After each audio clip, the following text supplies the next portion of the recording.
एक बुजुर्ग हज के सफर पर गए थे। जब वो एक जगह से गुजर रहे थे, उनके हाथ में एक थैला था। उसमें कुछ पैसे थे। अचानक एक चोर उनके हाथ से थैला छीनकर भाग गया। जब चोर काफी दूर निकल गया, तब अचानक उसकी आंखों की रोशनी खत्म हो गई। आंखों की रोशनी जाते देख उस चोर ने रोना शुरू कर दिया।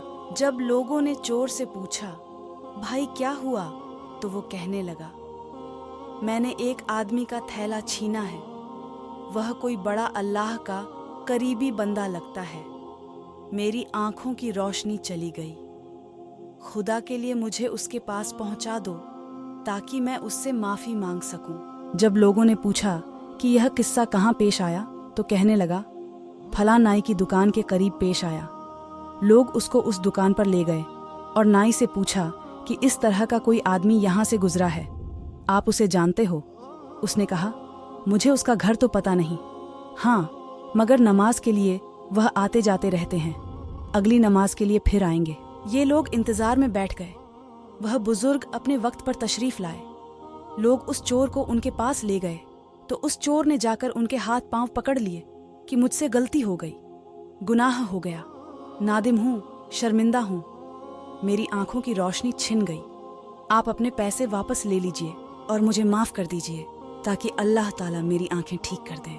वह बुजुर्ग कहने लगे कि मैंने तो तुझे पहले ही माफ कर दिया है। यह सुनकर चोर बड़ा हैरान हुआ।